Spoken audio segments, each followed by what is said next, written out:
Yesus, awan pelukannya, dalam kasihnya aku hari.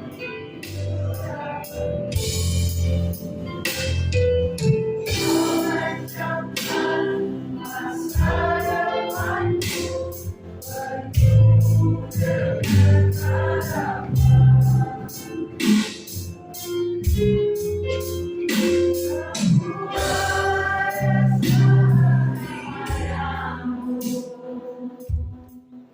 Hidupku ada dalam tanganmu. Ku selalu berdoa, ku selalu meminta, Engkau menjawab doaku. Yesus, doakan namamu. Pujiku sama kau selalu, dalam kesusahan, dalam kegelisahan. Yesus segalanya bagiku. Ada yang gelombang menerima nadaku. Yesus tetap lindungi. Takkan tergelam, takkan tergoyah yang mulia. Kasih-Mu besar, Kau budi kasih.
My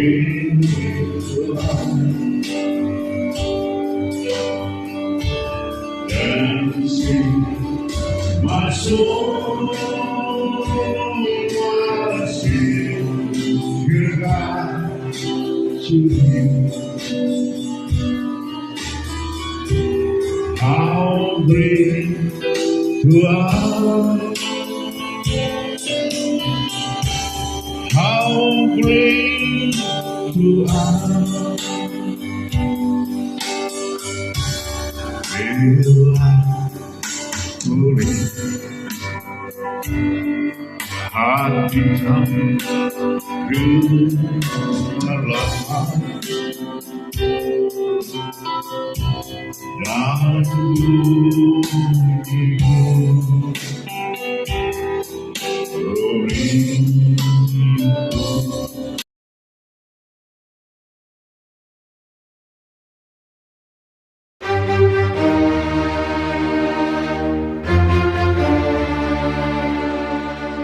Kita akan berdoa untuk pembacaan dan pemberitaan firman. Mari berdoa. Ya Tuhan Yesus, firman kebenaran,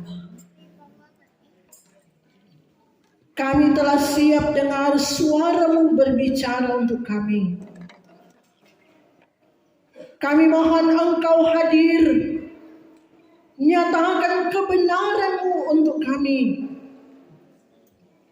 menuntun kami di perjalanan di tahun baru ini, tahun 2023. Pakai kami menjadi alat berkat-Mu Tuhan.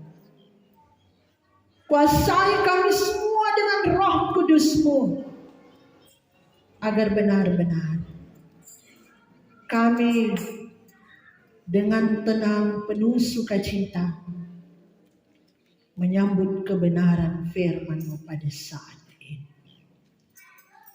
Dalam nama Tuhan Yesus kami berdoa. Amin. Di tahun baru hari pertama ini, kita dituntun dalam bacaan Efesus pasal 3, Efesus pasal 3 ayat 14 sampai ayat 21. Kita akan baca bersama-sama dari perikop doa Paulus. Kita mulai. Itulah sebabnya aku sujud kepada Bapa, yang daripadanya semua turunan yang di dalam sorga dan di atas bumi menerima namanya. Aku berdoa supaya Ia menurut kekayaan kemuliaannya menguatkan dan meneguhkan kamu oleh Roh-Nya di dalam batinmu, sehingga oleh imanmu Kristus diam di dalam hatimu dan kamu berakar serta berdasar di dalam kasih. Aku berdoa supaya kamu bersama-sama dengan segala orang kudus dapat memahami betapa lebarnya dan panjangnya dan tingginya dan dalamnya kasih Kristus, dan dapat mengenal kasih itu sekalipun ia melampaui segala pengetahuan. Aku berdoa supaya kamu dipenuhi di dalam seluruh kepenuhan Allah, bagi Dialah yang dapat melakukan jauh lebih banyak daripada yang kita doakan atau pikirkan, seperti yang ternyata dari kuasa yang bekerja di dalam kita. Bagi Dialah kemuliaan di dalam jemaat, di dalam Kristus Yesus turun-temurun sampai selama-lamanya. Amin. Salam sejahtera dalam kasih Tuhan Yesus bagi kita semua. Shalom. Damai di hati.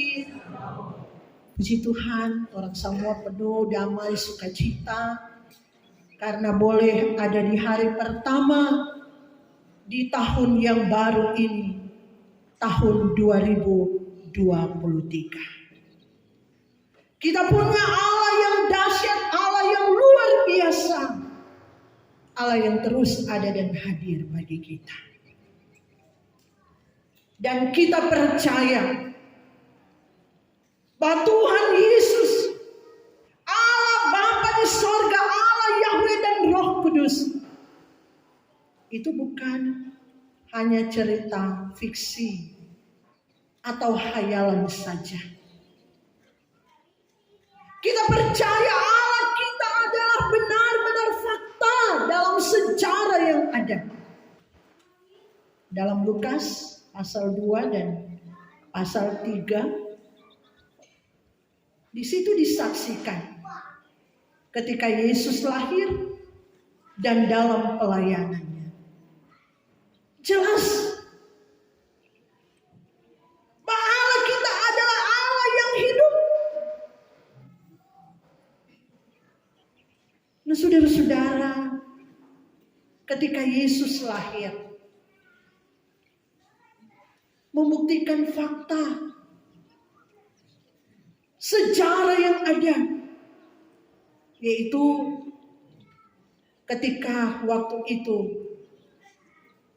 ada di zaman Kaisar, kalau sekarang presiden, berada pada pemerintahan Kaisar Agustus. Dan waktu itu gubernurnya adalah Quirinius. Itu dalam sejarah. Dan setelah Yesus dewasa, dalam pelayanannya berhadapan dengan Kaisar Tiberius.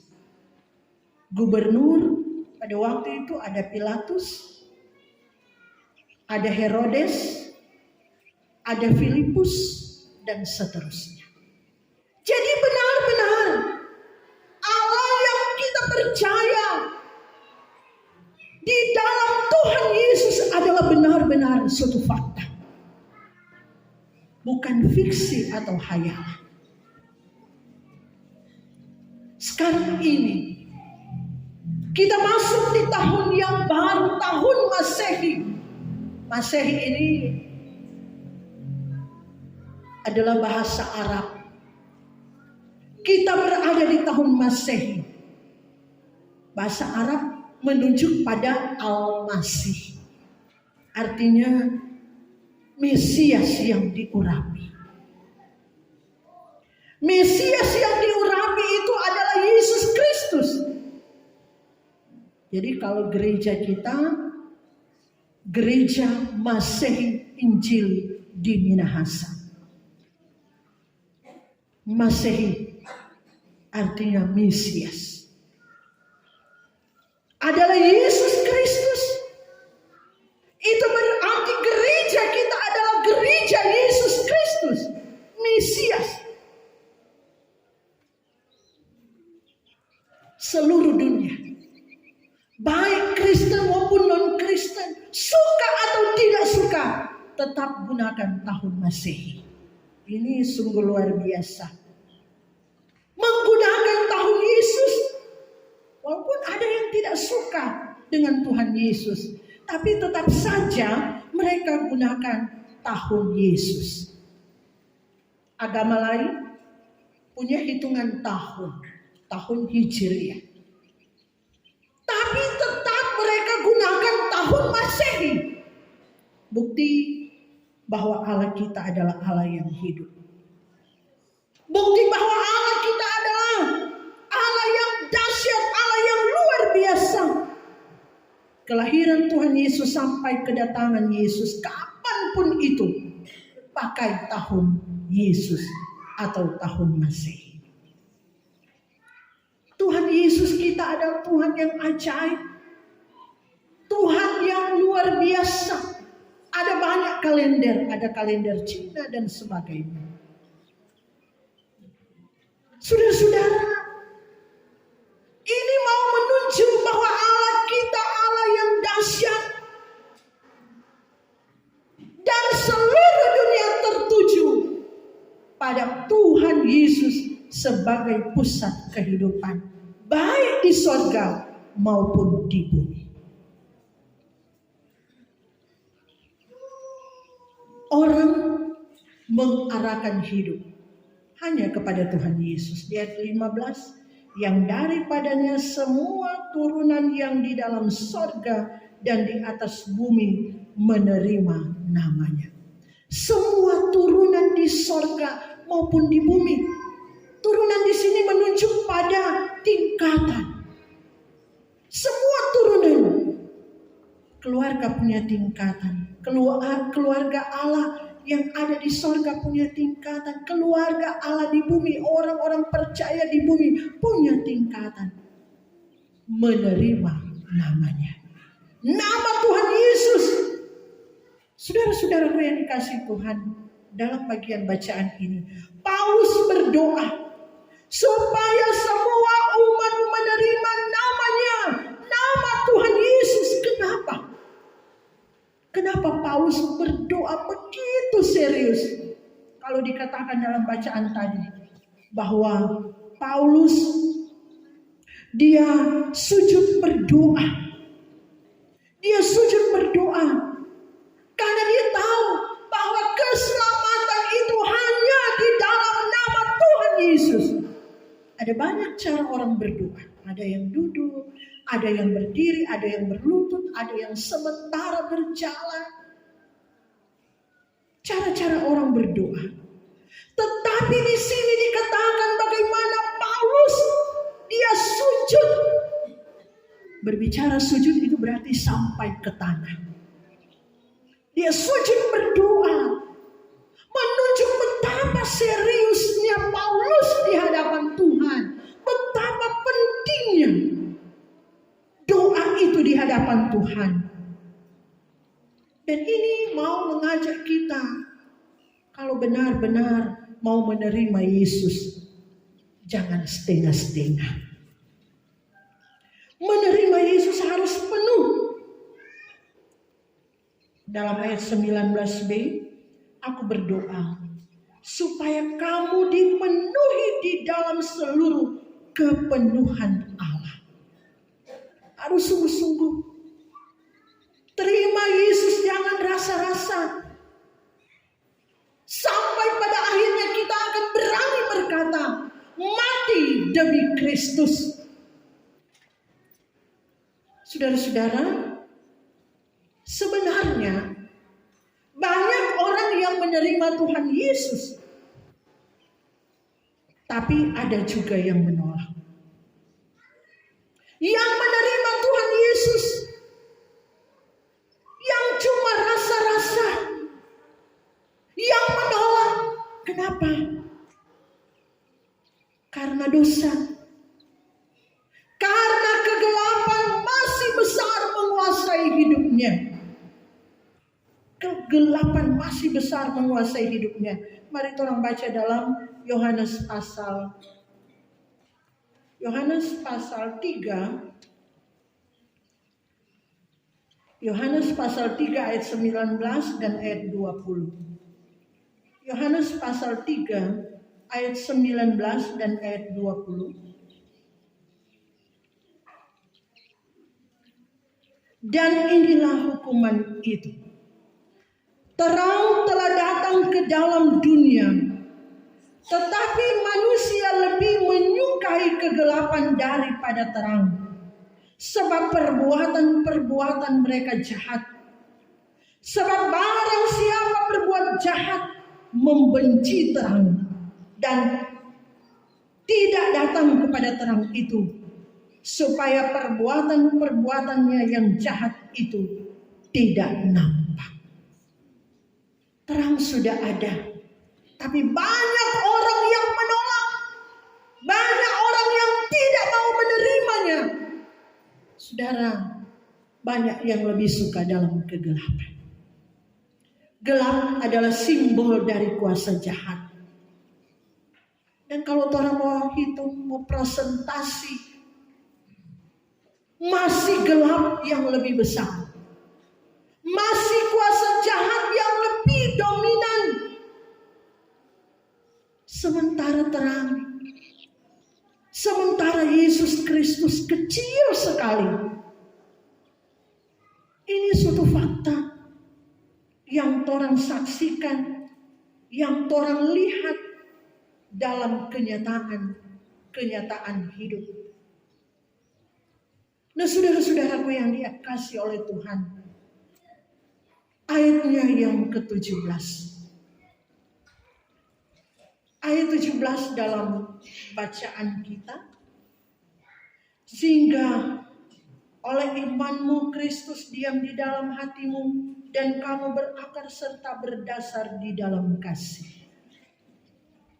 Tadi dikatakan, kalau terima Yesus harus dengan sungguh-sungguh, jangan rasa-rasa, jangan lebih memilih gelap daripada terang. Artinya saudara-saudara, kalau so terima Yesus, lawanlah dosa. Lawanlah kegelapan. Jangan sisakan dosa. Ini prinsip kita. Kalau Yesus tetap Yesus. Jangan setengah-setengah. Sekali Yesus dalam hati kita, selama-lamanya tetap Yesus dalam hati kita. Biarkan Yesus tinggal dan berakar.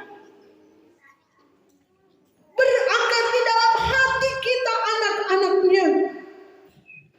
Jangan hari ini Yesus, besok iblis.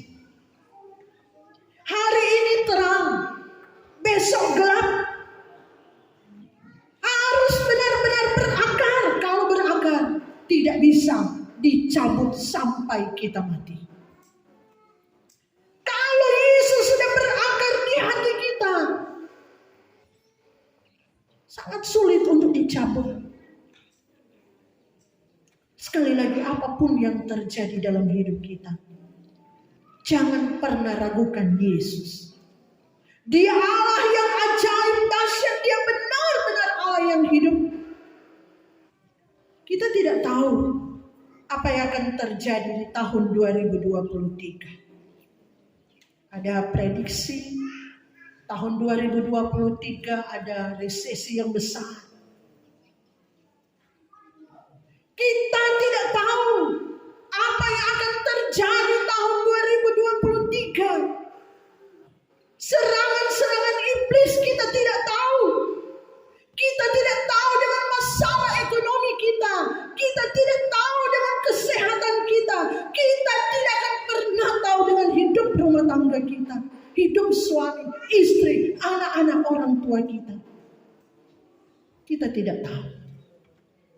Tapi satu prinsip yang harus kita pegang, yang harus menjadi kekuatan kita, yaitu Yesus harus tetap ada, tinggal dan berakar dalam hidup kita. Amin. Amin. Yesus harus tinggal dan berakar dalam hidup kita. Nggak perlu takut dengan berita resesi ekonomi. Nggak perlu takut. Orang punya Tuhan. Nggak perlu takut dengan masalah ekonomi. Pasti Tuhan jamin orang dengan kesehatan. Hidup kita adalah milik Tuhan dan sebagainya. Nggak perlu takut. Ada Tuhan bersama dengan kita.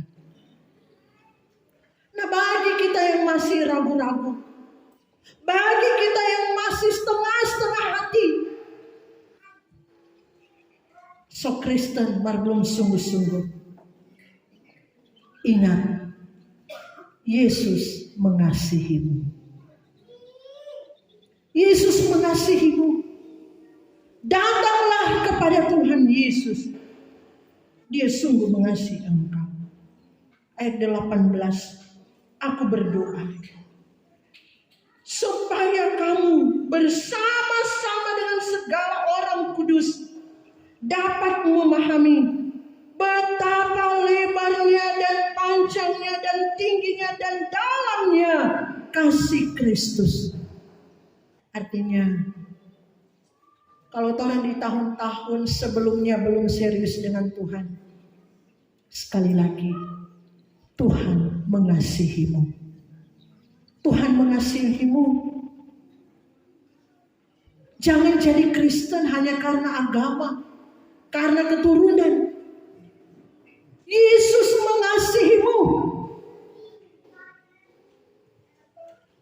Masih ada kesempatan untuk bertobat.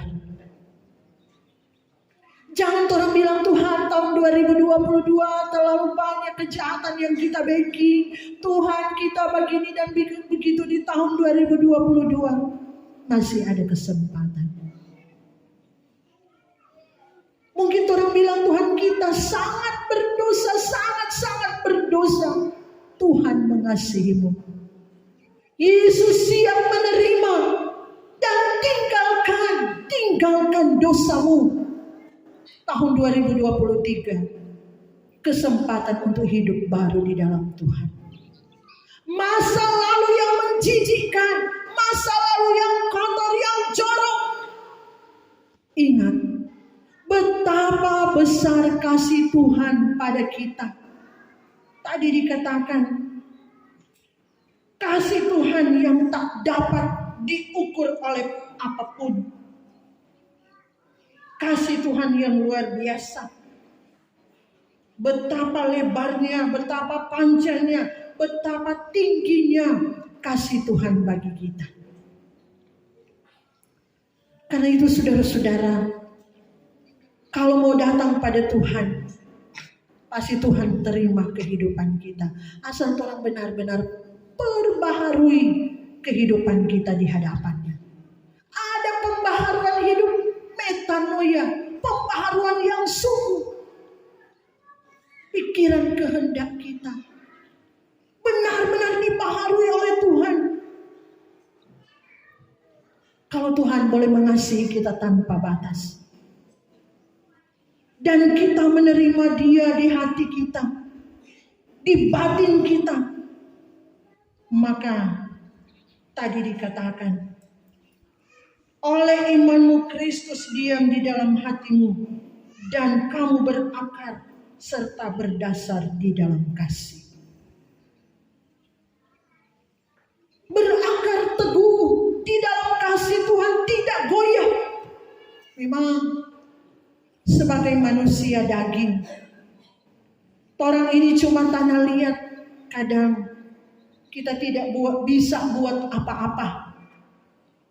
Kadang orang katakan kita tidak dapat berbuat apa-apa lagi. Ayat 16 katakan, aku berdoa supaya Ia menurut kekayaan kemuliaannya menguatkan dan meneguhkan kamu oleh Roh-Nya di dalam batin. Roh Kudus menolong kita. Karena itu percaya saja. Dia tidak akan biarkan kita, Dia tidak akan tinggalkan kita. Sambil tentunya ketika orang sudah benar-benar terima Yesus Kristus, maka kita harus berupaya dan berjuang melakukan kehendak Tuhan, hidup dalam kebenaran, melakukan perintah Tuhan Yesus. Apa itu? Kalau dalam perjanjian lama itu hukum Taurat, ada 10 hukum. Di perjanjian baru ada hukum Kristus, hukum Yesus, yang orang so tahu semua, so hafal mati. Kasihilah Tuhan Allahmu dengan segenap hatimu, dengan segenap jiwamu, dengan segenap akal budimu. Kasihilah sesamamu manusia seperti dirimu sendiri. Kasih kepada Allah berarti kita memberikan jiwa dan roh kita sepenuhnya pada Tuhan. Kasih kepada Allah itu berarti kita harus menghormati Tuhan Allah kita. Alkitab katakan bahwa orang ini seperti pasangan kekasih yang tidak dapat dipisahkan. Kasih Allah kepada manusia tidak dapat dipisahkan oleh apapun, diputuskan oleh siapapun. Kasih kita kepada Allah tetap.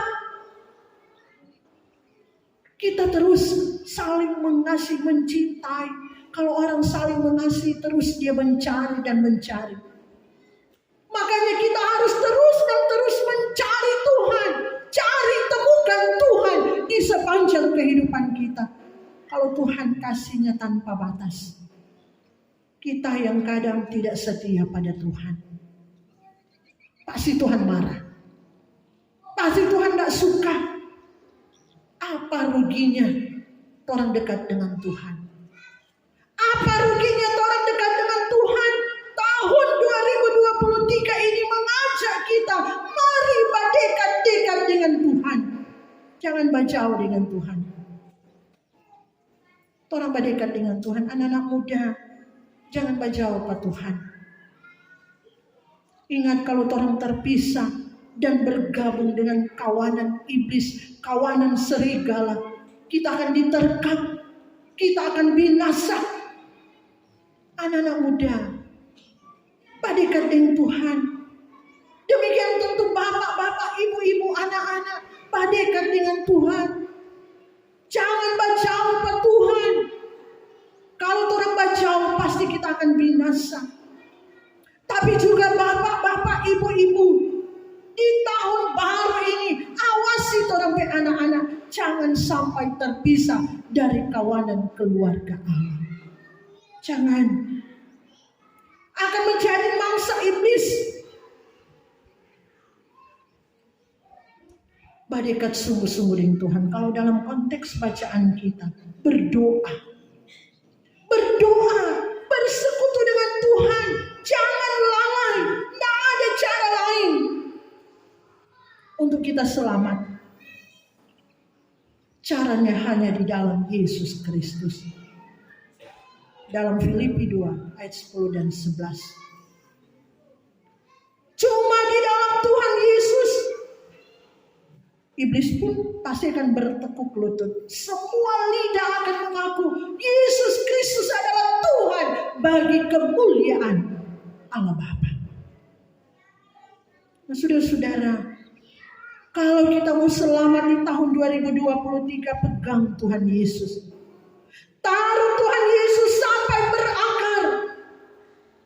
Dan tentu tidak akan berhenti. Dia akan berjalan. Kalau berakar, jangan pernah berhenti. Dia akan berjalan. Dia merambat dan merambat sehingga kuat di dalam Tuhan. Orang Kristen harus begitu. Tuhan menjadi kekasih hati kita. Hidup mati kita di tangan Tuhan. Sekali lagi, sekali Tuhan Yesus tetap Tuhan Yesus. Amin. Sekali Tuhan Yesus tetap Tuhan Yesus. Sampai orang masuk ke liang kubur. Karena Yesus adalah kebangkitan dan hidup. Orang yakin kalau Yesus ada di hati kita, maka seperti itu Yesus. Kalau orang mati, maka orang akan hidup bersama dengan Tuhan Yesus. Sekalipun orang mati, tubuh fisik kita mati, tetap dengan Tuhan Yesus. Badai gelombang apapun datang menimpa kita, sekali Tuhan Yesus tetap Tuhan Yesus. Bencana apapun ada di hadapan kita, jangan bimbang, jangan goyah. Tetap di dalam Tuhan. Kita harus berani katakan, aku tidak takut karena ada Tuhan bersama denganku. Kita ingat murid-murid Tuhan Yesus. Ketika mereka mengalami ketakutan yang besar. Ketika mereka menghadapi gelombang yang besar, yang sangat mengerikan. Apa kata mereka kepada Tuhan? Tuhan, tolonglah aku. Begitu dengan Tuhan. Badai apapun, bencana apapun, kesukaran apapun. Satu kalimat, Tuhan, tolonglah aku. Begitu kita di tahun 2023. Dan orang yang sudah dipenuhi dengan Tuhan Yesus dalam hidupnya, pasti dia akan melakukan kasih terhadap sesama manusia. Dia tidak akan membenci sesama manusia. Saudara, kasih itu jangan dilihat atau dipahami secara salah. Karena kasih iko-iko jo apa dipimau. Saudara, kasih berarti siap untuk ditegur, siap untuk dididik, siap untuk dibentuk, bahkan siap kalaupun dicambuk siap. Itu kasih. Kalau sudah melakukan apa yang jahat,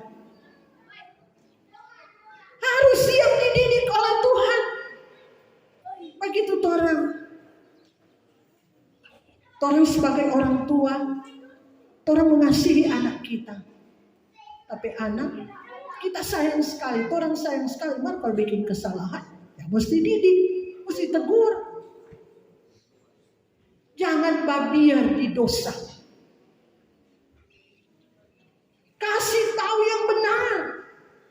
Arahkan ke jalan Tuhan. Mempraktekkan kasih bukan seperti pandangan dunia. So buat kejahatan biar ju. Nggak enak nih, mau pukul cuma dia nih. Itu pandangan dunia. Kasih yang benar adalah bawa orang pada keselamatan. Kasih yang benar adalah beritakan firman. Dan kedua, kasih yang benar. Jangan lakukan kejahatan terhadap sesama manusia. Baik fisik maupun psikis. Dia harus menghormati orang lain seperti dirinya sendiri. Mengasihi orang lain seperti diri sendiri. Ini istimewanya orang Kristen. Lebih baik disakiti daripada menyakiti. Lebih baik diinjak-injak daripada menginjak orang lain. Banyak yang belum paham tentang kebenaran ini. Sehingga apa yang terjadi di rumah tangga, suami, istri, orang tua, anak-anak saling melukai. Dalam persekutuan jemaat saling melukai satu dengan yang lain. Di sendangan dada. Puji Tuhan. Dalam kehidupan bermasyarakat saling melukai. Ini bukan kasih yang benar. Ini bukan praktek hidup orang Kristen. Orang percaya kepada Tuhan Yesus. Kan itu jangan pahami kasih itu secara keliru. Orang harus perang terhadap berbagai bentuk kejahatan. Saudara-saudara, yang saya ingat dari dulu orang kalau mau lewat Rembokan orang takut.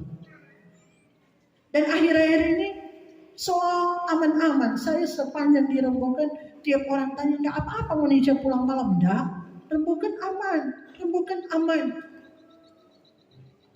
Dan baru pada saat memasuki Natal, Rembokan mencekam lagi. Mulai berita. Kemarin hari saya ada di Lamongan.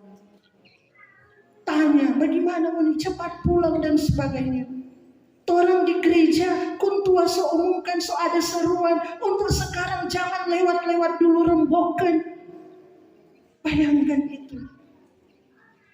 Malu orang-orang Rembokan, malu sekali. Seakan-akan ada kesan orang Rembokan banyak yang jahat. Padahal enggak ketubannya. Pagi sendangan. Ada kesan. Sony boleh lewat.